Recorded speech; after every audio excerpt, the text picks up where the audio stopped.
WNBA and Indiana Fever star Caitlin Clark announces personal tragedy on Saturday.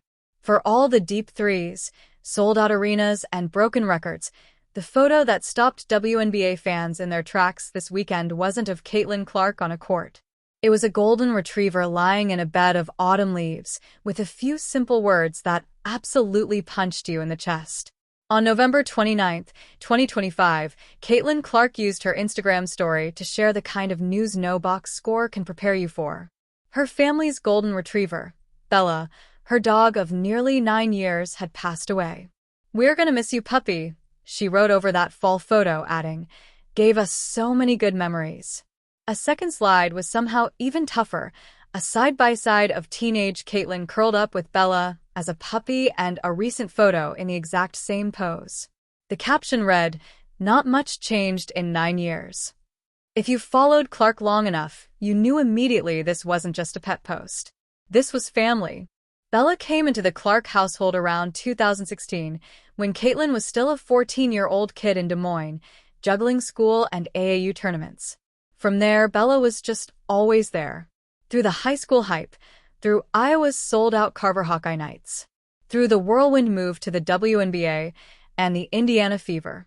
During the COVID years at Iowa, when arenas were half empty and fans were cardboard, Bella still snuck in. Clark's family would show up with Bella's face on cutouts, a tiny wink that, even in the strangest of seasons, home always followed her into the building. Over time, fans started to catch on. Bella showed up in family photos, in casual off-day snapshots, and in fan edits calling her Caitlin's lucky charm and the real MVP of the Clark era. So, when that quiet IG story went up on Saturday, the replies didn't read like reactions to a celebrity's dog. They read like messages for someone who had just lost a piece of their foundation. Losing a dog is losing family. Rip Bella, you were there for all of it. In a year where Clark has already had to sit with a lot of tough emotions, this one hit different. How Bella is already part of Caitlin's Nike story. The most beautiful part of this? Bella was already literally part of Caitlin Clark's game. In June 2025, Clark laced up a special player-exclusive Nike Kobe 6 Protro colorway she helped design herself. The name said everything. The Bellas. The shoes were a love letter in sneaker form. A tan-leaning upper that echoed Bella's golden fur. Soft touches that felt more home than hype. And on the insole, Bella's actual picture. Post-game, Clark explained why she wanted it that way. "Nike asked me what I want to do with the Cobes. My dog is really important to me. It makes it fun when they're a little more personal." She didn't just wear them. She went off in them.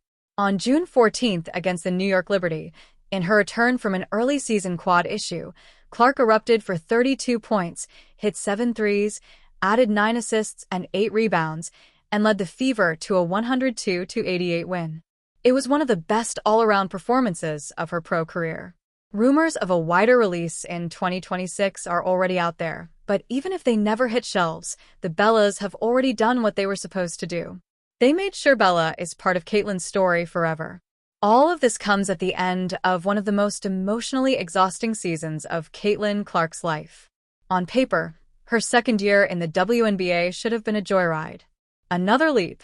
Another set of records. More nightly, did you see what Caitlin just did? Moments. Instead, it turned into a puzzle of what-ifs and rehab sessions. Her opener on May 17th against the Chicago Sky looked like the season everyone expected: 20 points, 10 rebounds, 10 assists for blocks, 2 steals, and a blowout win. The full Caitlin Clark package. Then the injuries started stacking up. 1. Left quad tightness in preseason. 2. A quad sprain that cost her 5 games. 3. Groin issues. A later bone bruise in her ankle.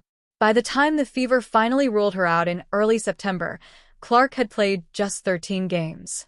She still averaged 16.5 points, 8.8 assists, 5.0 rebounds, and 1.6 steals, numbers most guards would celebrate, but for someone wired like her, it wasn't close to enough. Head coach Stephanie White kept the big picture in focus. Making sure we're prioritizing her long-term health and wellness is the most important thing. Clark didn't hide how much it hurt.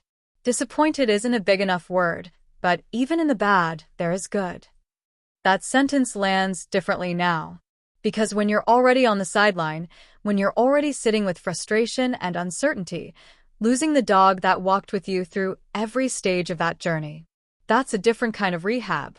There's no timetable for that. A little light ahead. USA basketball and the next chapter. Even in the middle of all this heartbreak, there is one bright page already turning.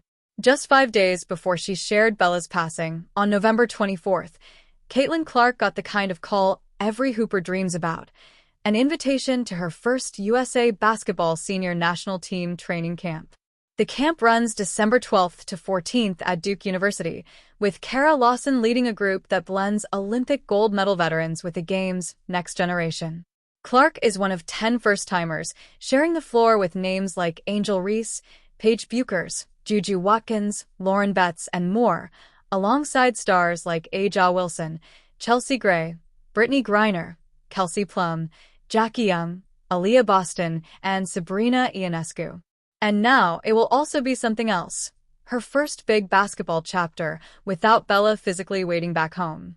Caitlin Clark will be back on the court soon enough in USA colors, in Fever colors, in whatever comes next. The threes will fall again, the assists will stack up, the debates will rage. But somewhere in all of that, every time she laces up the Bellas or thinks back to that puppy on the couch in 2016, she'll know what so many fans were trying to say to her this weekend.